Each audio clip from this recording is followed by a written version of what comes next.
Merci à vous d'être là aujourd'hui donc, pour cette nouvelle conférence organisée donc, par Dominique Guénin, que je vous demande d'applaudir. Qui malheureusement ne peut pas être avec nous aujourd'hui, mais on pense fort à elle. Voilà, donc bon rétablissement à elle. Le thème de la conférence aujourd'hui, c'est Amour et autres contrariétés, en compagnie de 3 auteurs, que je vous demande d'applaudir également. Donc on a Pauline de Creuse pour son livre Sans elle. Elisabeth Bérido pour Les Amoureux du Mont Goguet, aux éditions Rédactives. Et enfin le plus beau, Nicolas Payan par Au-delà du monde, je t'aimerai. Je souhaiterais aussi qu'on remercie et qu'on applaudisse Romane et Axel, qui nous accueillent encore une fois aujourd'hui dans ce bel endroit pour faire cette conférence. Je rappelle que cette conférence est filmée et que vous pourrez retrouver la rediffusion donc, sur YouTube. Vous tapez Florian Alain conférence et vous retrouverez donc toutes les rediffusions. Donc encore une fois, merci à tous d'être là. Ce que je vous propose, c'est d'écouter donc une petite présentation des auteurs. Bien entendu, si vous avez des questions, n'hésitez pas, c'est avant tout un échange. Et encore une fois, merci à vous. Bonjour à tous. Alors, je suis Pauline de Creuse, autrice. Mon roman s'appelle Sans elle et c'est le 3e. Donc, effectivement, l'amour et ses contrariétés, et nous le verrons tout à l'heure, les grosses contrariétés. Sans elle. Merci. Bonjour à tous, je suis Elisabeth Bérido. J'ai écrit Les Amoureux du Mont Goguet et eux aussi vont être confrontés avec de grandes contrariétés. Pardon. Et nous le verrons par la suite. Eh bien, bonjour à tous, donc moi c'est Nicolas Payan, et mon premier roman s'intitule Par-delà le monde, je t'aimerai. Et en termes de contrariété, je parlerai même d'aventure en fait, puisque ça amène le personnage à faire un petit tour du monde, donc voilà. Merci à tous d'être là en tout cas. Merci à vous. J'avais une première question. Comment vous vous êtes lancé dans l'écriture?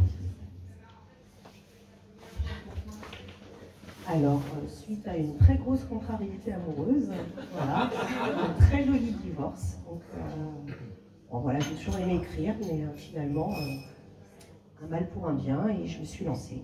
Et je ne parle plus. Pour ma part, je n'ai jamais pensé à écrire. J'ai été poussée à l'écriture par Charles et René, qui sont les amoureux du Mont Goguet. Alors ça paraît un peu mystique, ils sont morts depuis longtemps, c'est une histoire vraie, mais c'est eux qui m'ont poussée à l'écriture. J'ai eu une injonction parce que j'ai reçu leur lettre, donc je me suis obligée à écrire et depuis je ne me suis pas arrêtée.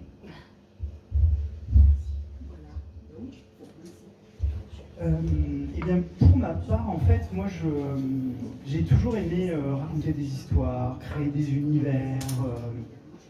J'écrivais quand j'étais étudiant, j'écris des scénarios et des nouvelles.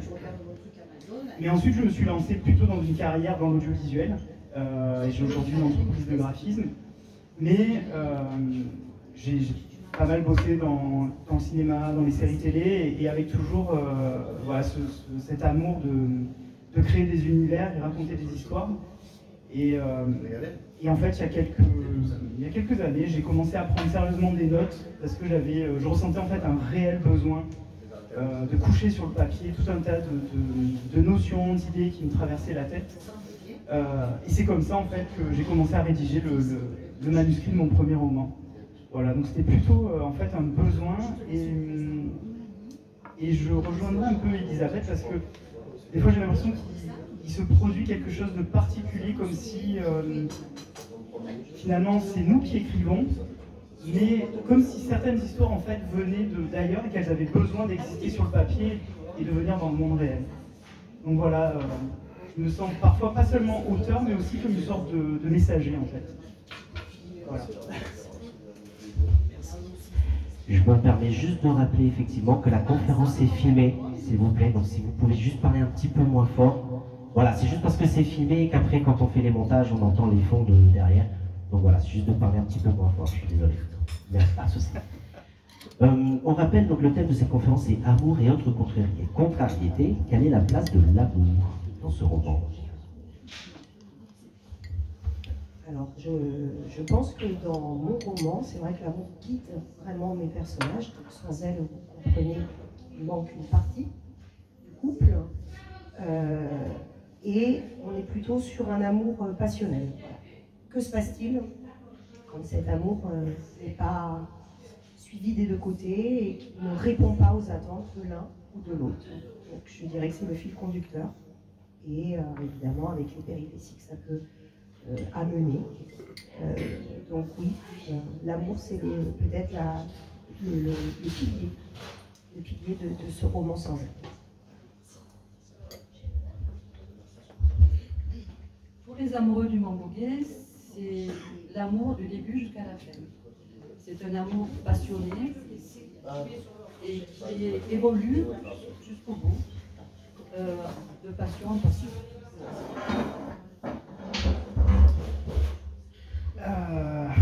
C'est une vaste question de bon matin. Est-ce que j'ai le droit d'appeler un ami ou oui, ou demander à ChatGPT, je peux? Alors, en fait, moi, c'est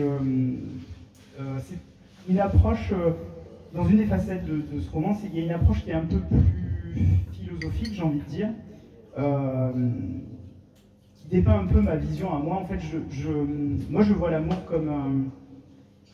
comme une force, en fait, au sein de l'univers, au même titre que la gravité, en fait.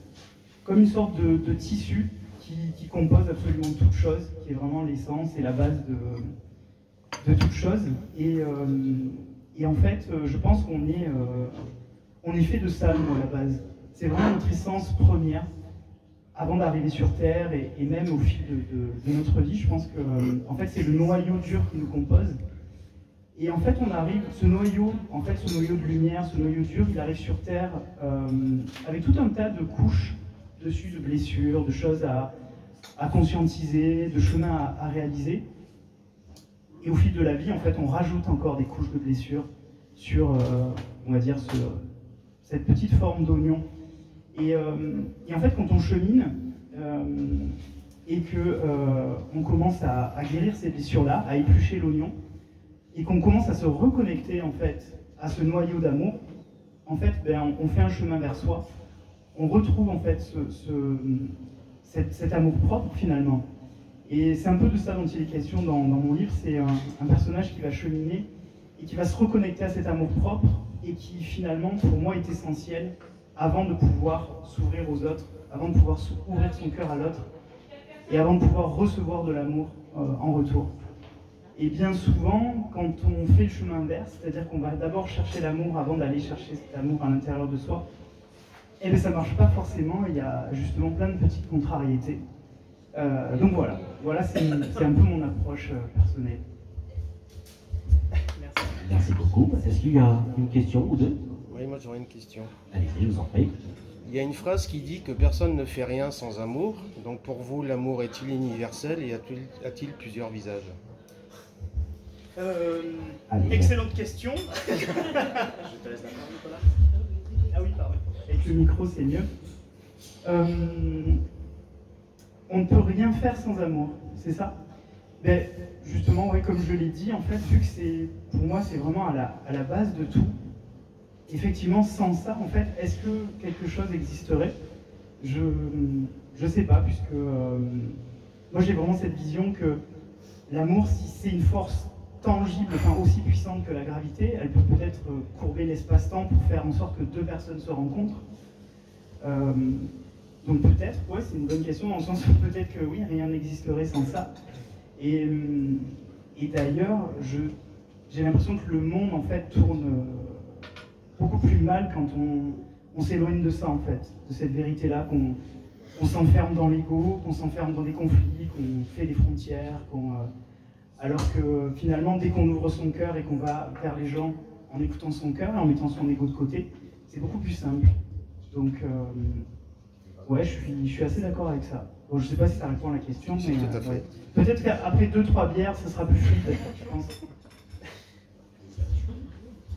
Alors, Alors oui, il y a l'amour entre un homme et une femme, d'accord, mais il y a aussi, pour ce sujet qui nous ramène aux amoureux du monde gay, il y a la guerre de 14-18, et il y a des hommes qui sont partis sur le front. Ils sont partis par amour aussi, pour sauver leur famille, leurs amis, leurs femmes, leurs enfants. Donc il y a toutes sortes d'amour, je pense. Moi, je dirais effectivement que tout est amour, que ce soit, depuis le début, on parle surtout de l'amour entre couples, mais c'est également l'amitié, l'amour de soi, l'amour filial, l'amour de tout ce qu'on met dans le quotidien, en fait. On se lève le matin en avançant, et sans cet amour, je pense qu'on ne fait rien. Voilà. Donc l'amour, très large. La question est quand même très très large. Donc oui, je rejoins mes camarades, effectivement.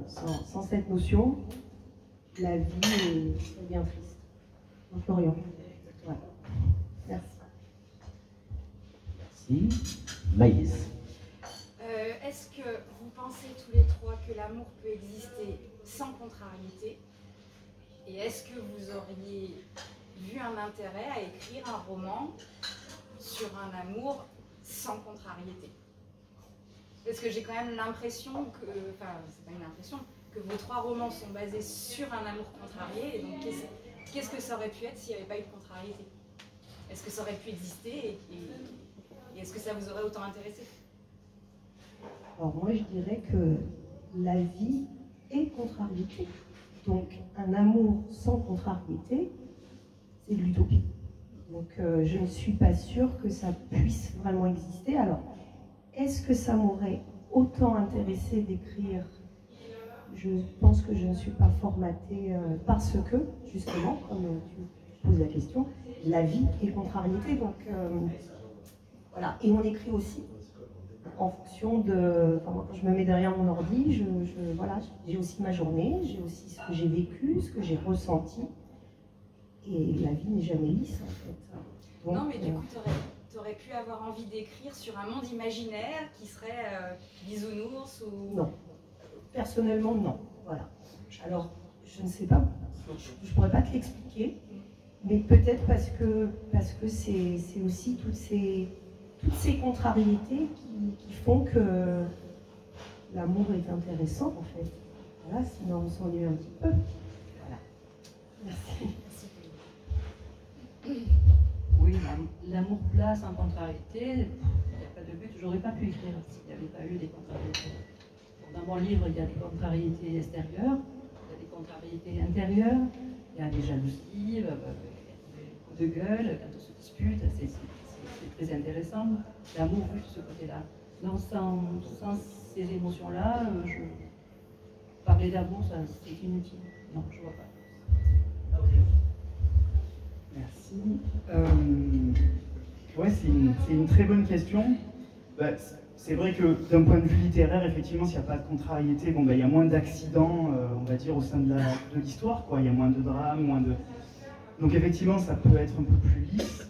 Et peut-être qu'effectivement, un monde utopique dans lequel on s'aimerait tous sans aucune contrariété, peut-être qu'on se ferait grave chier, désolé si des petits gros mots. Après, moi,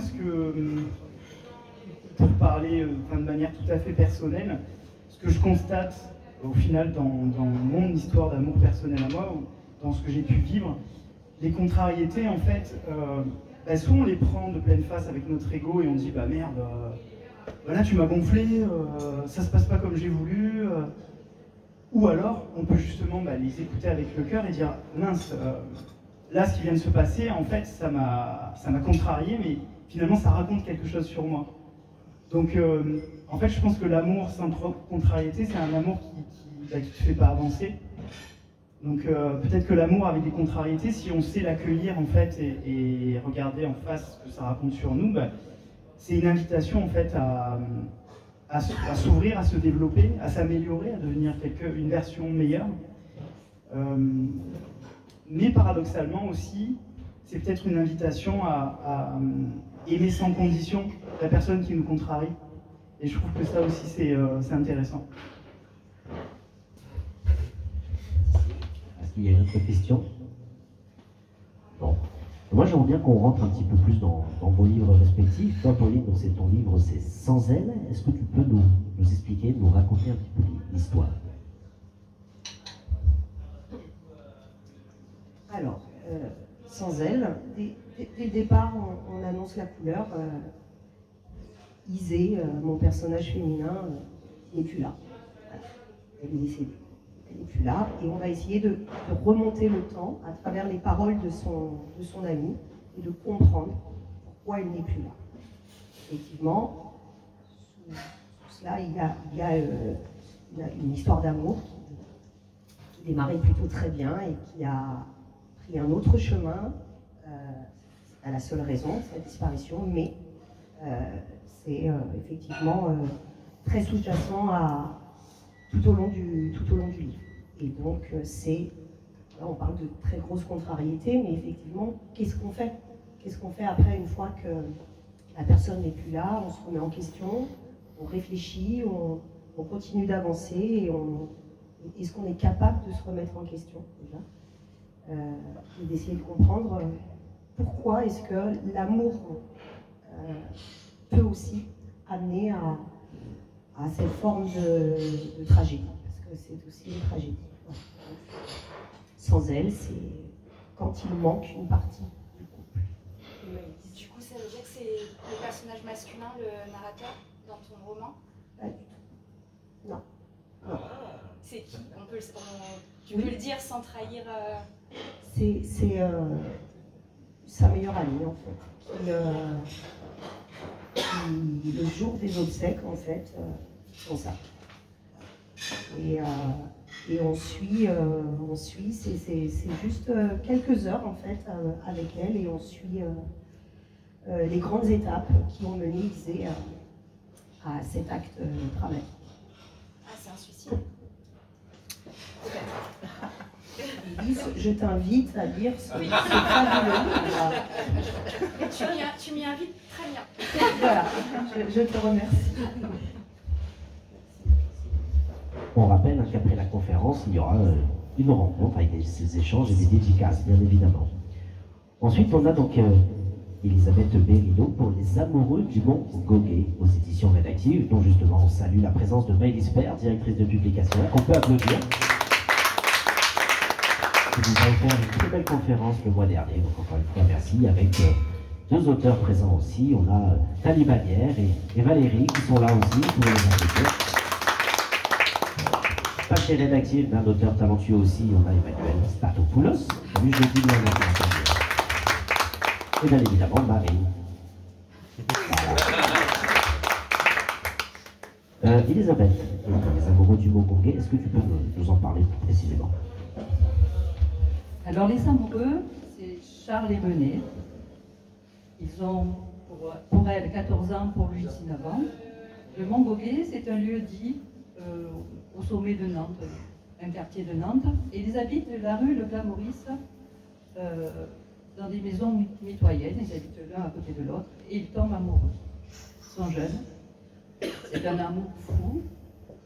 Mais première contrariété, ils doivent se cacher parce qu'ils sont trop jeunes justement et que ça ne passe pas trop bien dans la famille. Deuxième contrariété, mois d'août 1914, c'est la mobilisation, la déclaration de guerre. C'est la première guerre mondiale qui commence. Et bien heureusement, comme il est trop jeune, il ne part pas encore. Et très vite, on aura besoin de moyens, d'hommes. Et donc, il va être mobilisé. Et c'est en décembre qu'il partira. Et à partir de cette date-là, grande contrariété, c'est l'absence.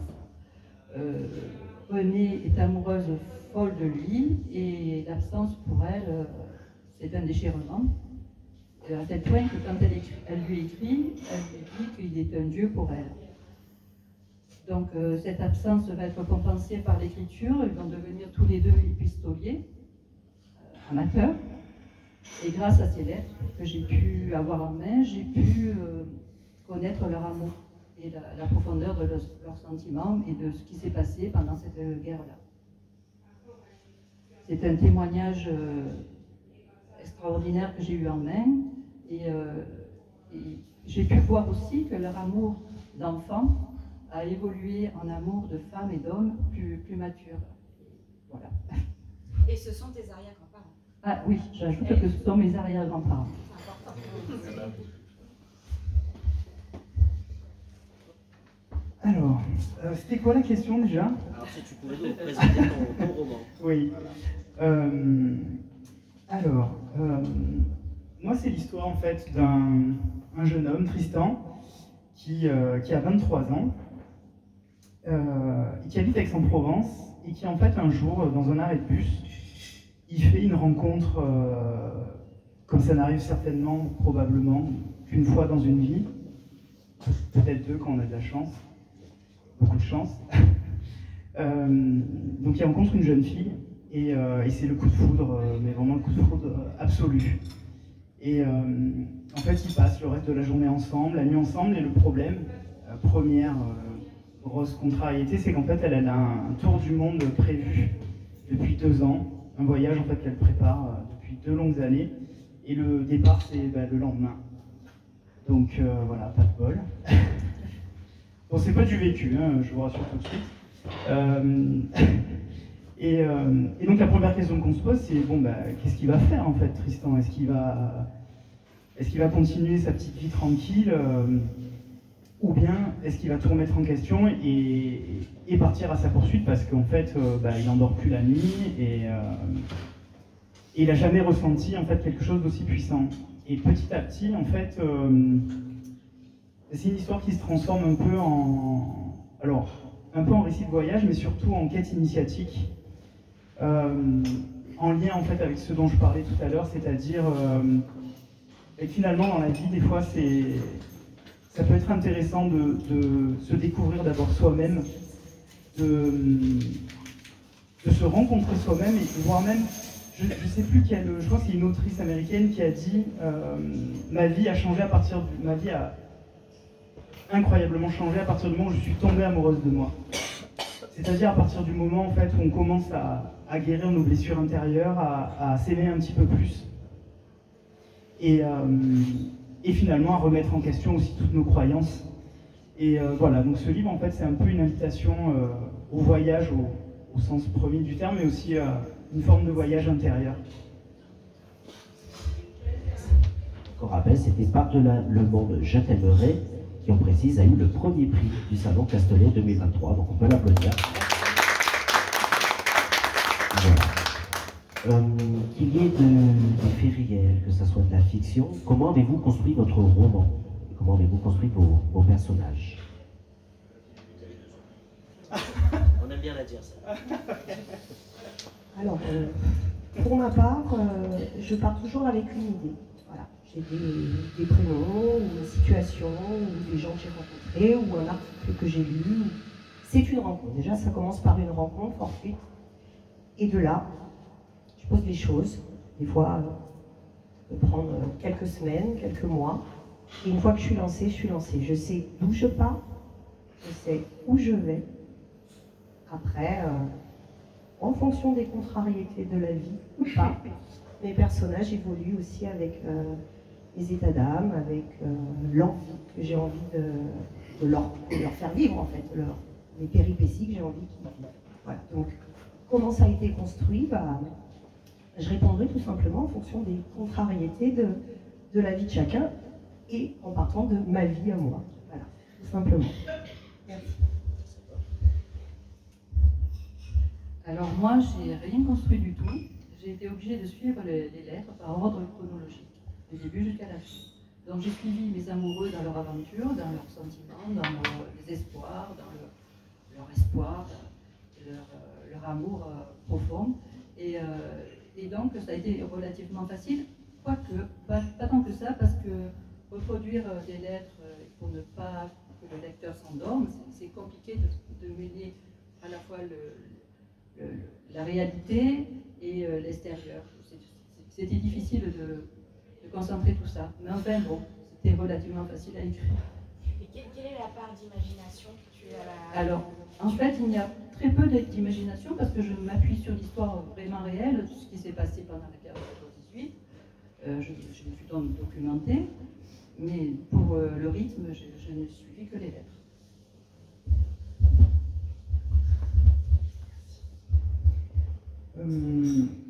Alors en fait, moi on va dire que globalement, ma personnalité, elle a un peu deux facettes.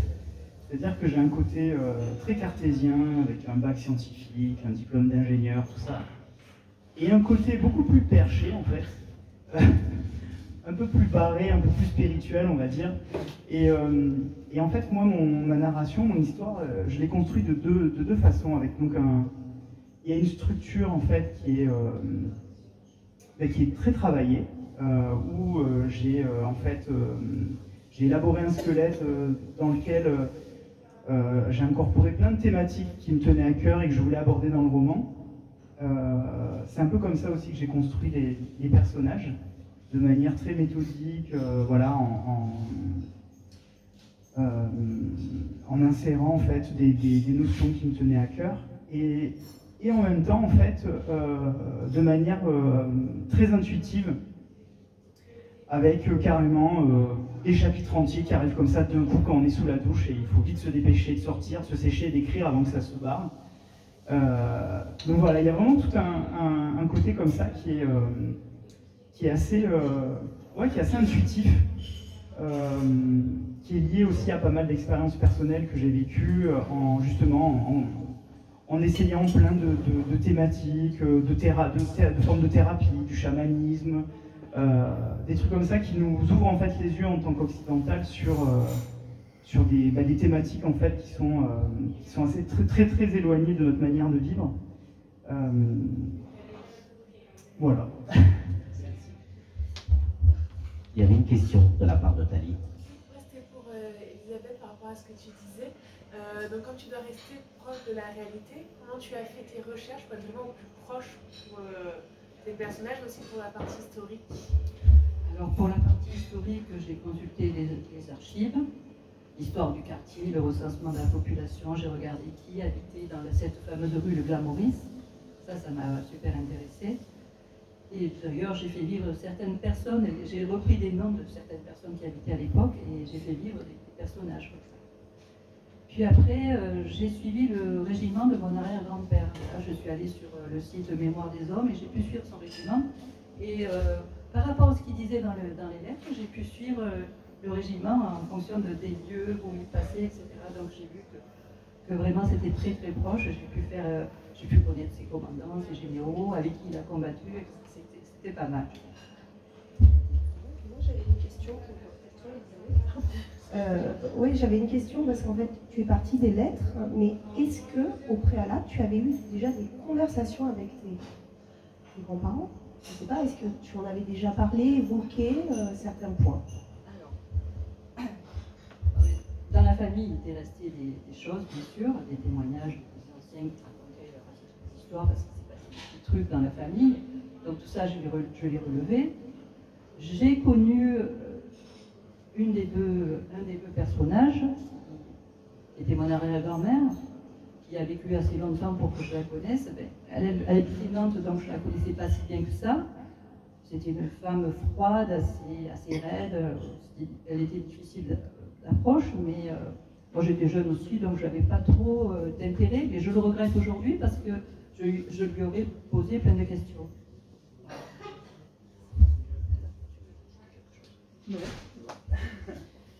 Est-ce qu'il y a une autre question? Laurent? Je vais essayer d'être le plus clair possible. Ça commence mal. Une bière pour le monsieur. Est-ce que les contrariétés ou les erreurs que font vos personnages en matière d'amour vous incitent à réfléchir et à vous poser des questions et justement à éviter de commettre les mêmes erreurs dans votre vie de tous les jours? Non.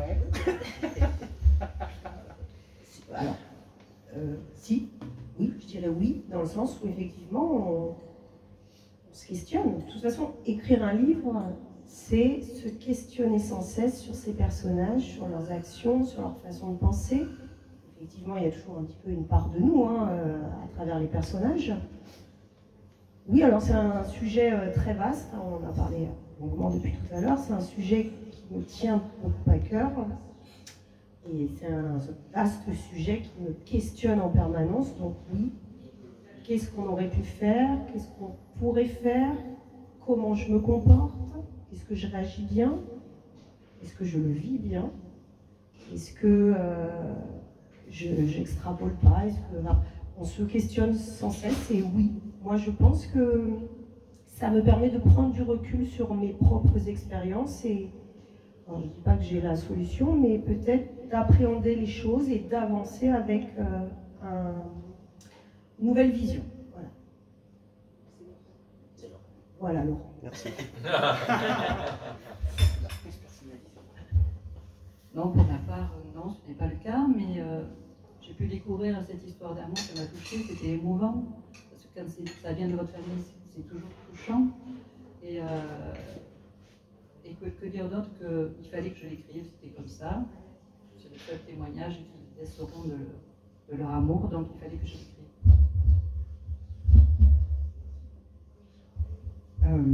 C'est une super bonne question. Écoute, Laurent, en fait, je me suis aperçu, ça m'est arrivé 1 ou 2 fois, en fait, en ouvrant par hasard mon livre, dans des moments de la vie où je galère, tu vois, où je suis stressé, je me dis, merde, en ce moment, c'est la galère. Et j'ouvre mon bouquin, je dis, mais putain, en fait, la réponse que tu cherches, tu l'as écrite, en fait. Donc, ça m'arrive des fois de me relire, parce que je sais pas si, des fois, quand on écrit, on est tellement concentré, surtout si on écrit à cœur ouvert et vraiment qu'on y met toutes nos tripes, tout notre intellect, vraiment tout ce qu'on a, toutes nos expériences, etc. Je ne sais pas si on n'est pas connecté à une forme de surmoi, tu vois, qui est un peu la partie la plus sage et la plus posée de ta psyché. Donc, c'est pas impossible que moi je continue à faire des erreurs dans ma vie, mais que mon personnage, lui, va aller de mieux en mieux. Ouais. Voilà. Donc jusqu'au jour où votre roman ultime sera que vous serez le personnage de votre livre. Oui, exactement. Une forme de sage bouddhiste qui vivra tranquillement au sommet de sa montagne dans l'Himalaya. Ouais, c'est une belle image, j'aime bien. Merci beaucoup. Merci Laurent. Merci à vous. Il y a d'autres questions? Non. Donc on rappelle que le thème c'est amour et autres contrariétés. Donc encore une fois, merci à vous d'être là. Pauline de Creuse qui nous présente son livre Sans elle. Nicolas Payan pour Par-delà le monde, je t'aimerai. Et Elisabeth Mérideau, Les amoureux du Mont Goguet aux éditions Rédactives. Il y a une question qui avait été posée, et à chaque fois on aime bien avoir les réponses parce qu'elles sont toujours différentes. C'est est-ce que pour vous une histoire d'amour doit toujours bien finir? Moi, je ne vais pas vraiment répondre à la question, mais je vais la contourner. Est-ce qu'une histoire d'amour finit toujours bien? Donc ça nous appartient. Donc les histoires d'amour sont toutes différentes. Je ne réponds pas vraiment. Et je...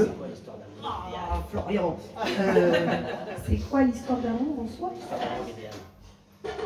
Déjà, l'histoire d'amour idéale, c'est une histoire riche, nourrie, qui fait grandir, où il y a énormément de partage. Après, l'arrivée, voilà, on ne sait pas, la vie fait que il peut y avoir plein de façons qu'elle évolue, qu'elle se termine, qu'elle arrive à un point, voilà. Et pour moi, une histoire d'amour, c'est une histoire qui fait grandir et qui est riche en partage. Oui, une histoire d'amour fait grandir, elle doit être riche en partage, et il faut qu'elle soit profonde. Cette histoire d'amour soit profonde et que l'amour réussi, c'est celui, c'est quand le couple est soudé jusqu'au bout, jusqu'au terme de leur vie.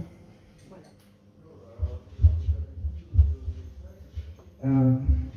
Alors, écoute, je crois qu'il y a une chanson qui répond bien à ta question quand même. Les histoires d'amour finissent mal, en général. Après, moi, j'aurais envie de partir encore loin là, dans l'univers et dans l'espace. En te répondant avec une autre question, est-ce que réellement les amours finissent, les histoires d'amour finissent-elles réellement? Est-ce que quelque part ça s'arrête vraiment? Alors je sais que je pars loin. Est-ce que ça s'arrête réellement quand un des deux s'en va, quand il meurt? Est-ce que finalement, c'est pas des histoires croisées comme ça quand on vient vivre une vie sur cette planète, est-ce qu'on n'est pas justement destiné à retrouver quelqu'un? Est-ce que, voilà, c'est pas... Enfin, je sais pas si ça vous est déjà arrivé de croiser quelqu'un que vous avez absolument jamais vu de votre vie, pourtant vous vous dites, merde, j'ai l'impression d'avoir déjà vu. Donc, moi je pense que, ouais, c'est simplement des chapitres, en fait, mais que le livre, il se referme jamais vraiment. Et qu'il y a des gens avec qui on va pouvoir vivre des choses qui sont tellement fortes, on se dit, mais c'est pas possible, en fait, on s'est déjà connus. Après, va savoir, dans une autre vie, ou est-ce que, enfin, tu vois, j'affabule complètement, franchement, j'ai pas la réponse à cette question. Mais voilà, moi, j'aurais plutôt envie de te répondre par, est-ce que réellement est-ce qu'il y a eu un début? Et est-ce que réellement ça finit, en fait? Pas d'autres questions? Sinon. Puisqu'on parle d'histoire d'amour, puisque l'amour, comme on a dit tout à l'heure, a plusieurs visages, ça peut être de la tendresse, ça peut être de l'amitié, ça peut être plein de choses. Et si vraiment on parle d'histoire d'amour, qu'est-ce que vous aimez le plus, ou qu'est-ce que vous demandez le plus chez la personne, et qu'est-ce que vous détestez le plus?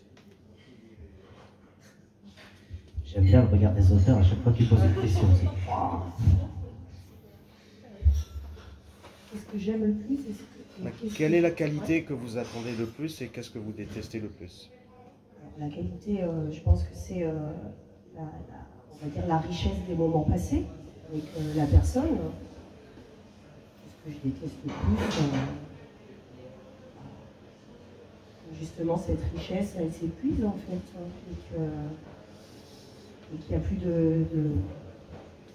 on va dire, le lien, pour moi, à partir du moment où quand le lien se rompt, c'est que les moments de partage ne sont plus nourrissants des deux côtés.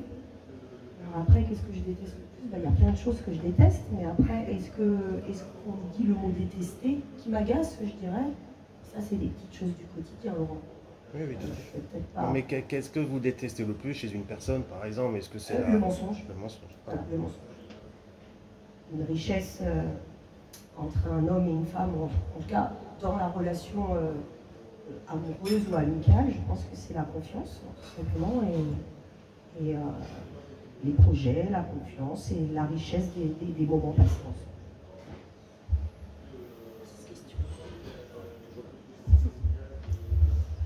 Ce que j'aime dans l'amour, c'est le cœur qui bat quand la personne n'est pas là ou quand elle rentre dans la pièce. Ça, c'est fabuleux à ressentir, c'est ce qu'on ressent qui est le plus beau. Et puis ce que je déteste, c'est comme moi, le cœur ne bat plus quand il rentre dans la pièce, et l'infidélité ou le mensonge.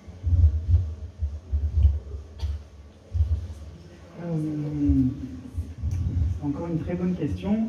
En fait, moi, ce que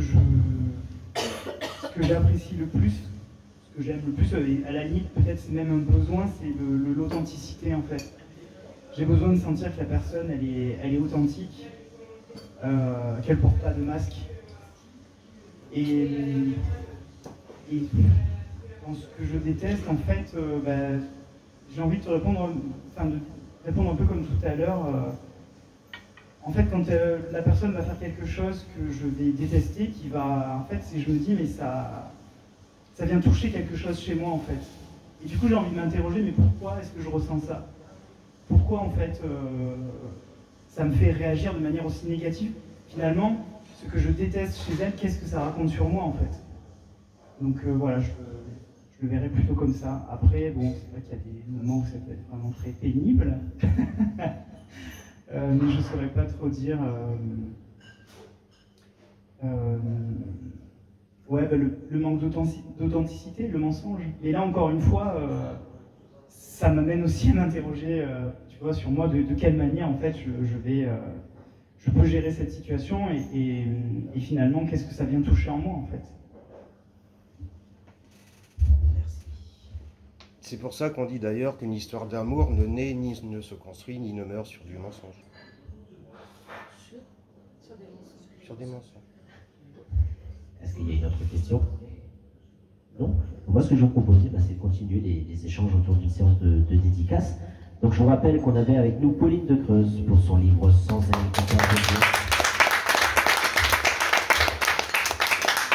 Et Elisabeth Berrido pour les amoureux du Mongobé. Et Nicolas Payan par-delà le monde, je t'aimerai. Donc encore une fois, merci à vous donc, pour vos questions. Merci Laurent, merci Maëlys, Taïlif d'avoir posé vos questions. Encore une fois, merci à Roman et à Karl qui nous ont accueillis aujourd'hui. On peut les applaudir. Et qui nous préparent tous à chaque fois de merveilleux repas. On peut applaudir aussi Dominique Guénin, qui ne pouvait pas être avec nous aujourd'hui, qui a organisé cette conférence. Et d'ailleurs, je rappelle que la prochaine conférence aura lieu donc le samedi 8 mars sur le thème, attention accrochez-vous, famille quand les intérêts s'en mêlent, en compagnie de merveilleux auteurs, encore une fois qu'on aura l'occasion de vous présenter, dont une auteure rédactive, Bernadette Mesbourian. C'est ça, donc encore une fois, voilà, rédactive, la maison d'édition qui met du cœur à l'ouvrage, toujours un plaisir de les recevoir, donc on peut applaudir encore une fois Maëlys. Répéter, s'il te plaît, mais bien sûr. Le thème. Alors là, c'est famille quand les intérêts s'en mêlent. Voilà, le samedi 8 mars, ici même, organisé par Dominique Guénin. Et si vous le voulez bien, animé par moi-même. Voilà, merci à tous. Encore une fois, vous pouvez aussi vous applaudir parce que ces conférences sont aussi grâce à vous. Et puis, bon appétit et bonne séance de dédicace. Merci à vous. Merci.